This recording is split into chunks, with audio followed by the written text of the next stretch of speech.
that Chinese forces are inside our territory, but for some reason, our army keeps talking to the Chinese about their entry into our territory, and our Chief of Army Staff has said that the Chinese are inside our territory. This is a fact. This is not invention, this is a fact. Now, but the reason China is inside our territory is important. Because people think that wars are fought between armies and their weapons. But the fact of the matter is that wars are fought by industrial systems. The fact of the matter is that China has an industrial system that is far stronger, far bigger than our industrial system. And that is why they have the guts to come inside this country. The reason China is sitting inside this country is because Make in India has failed. The reason China is sitting inside this country is because India is refusing to produce. And I am worried that India is going to give up this revolution to the Chinese once again.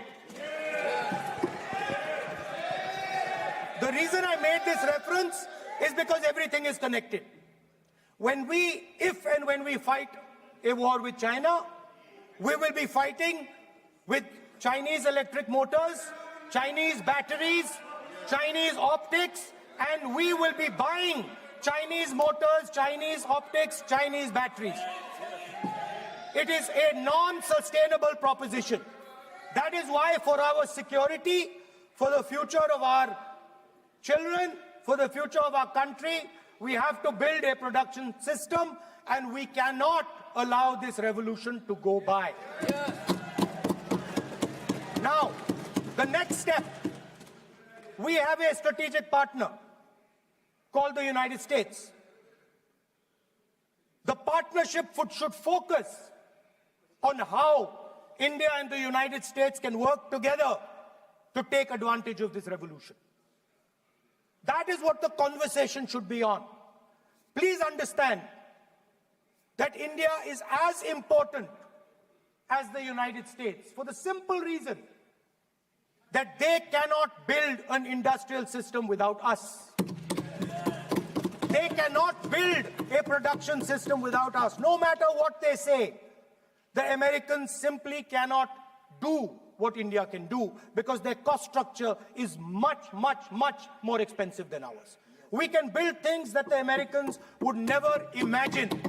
India can do that. So that would be the first part of a president's address. We would talk to the youngsters in India and say to them, we want you to be partners in this revolution. We want to change the Indian banking system so you can have access to it. And we believe in you, we trust in you, and we believe you can take on the Chinese.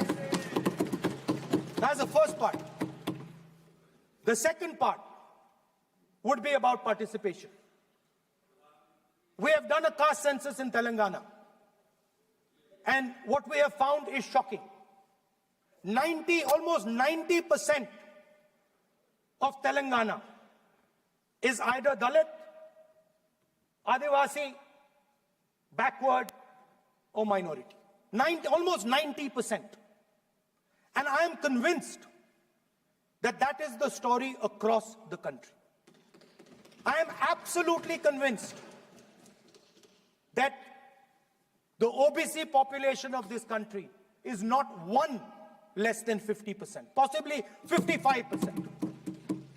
16% are Dalits, 9% are Adivasis, 15% are minorities.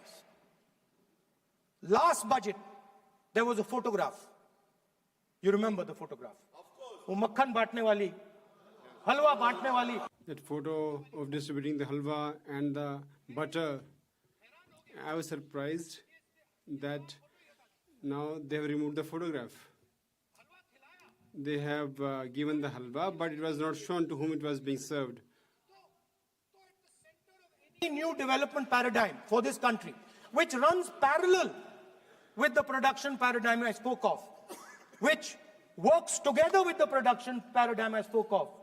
is the participation of lower castes, OBCs, Dalits, Adivasis in the wealth of this country. If we look at the largest corporates in this country, they're all owned. None of them are owned by OBCs. None of them are owned by Dalits. None of them are owned by tribals.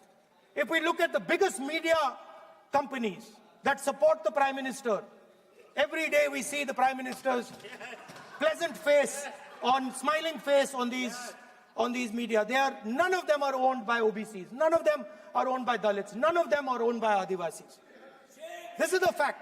So central to any new development paradigm is the architecture of a new paradigm. And that architecture of the new paradigm can only be built once the caste census is placed on this table.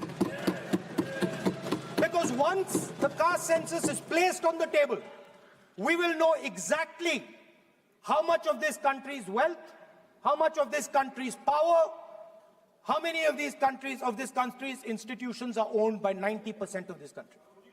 There are OBC MPs in the BJP. There are OBC MPs in the BJP. There are Dalit MPs in the BJP. There are Adivasi MPs in the BJP. Remember, you are OBCs, you have 50% of the population, and you have absolutely no power. I know that you're sitting there and you cannot even open your mouth. That is the truth of the country. प्रधानमंत्री का चेहरा आपको दिखाई नहीं देता है। जाति जनगणना, प्रधानमंत्री का चेहरा आपको दिखाई नहीं देता क्या? आर्किटेक्चर, अंधे हो गए participation, revolution in this country that we're going to bring. ये अंधेरा हो गया है। पार्लियामेंट में ये कुछ दिखता नहीं है। They cannot say anything. They are not able to see these things. They talk about OBCs. Don't they see these things?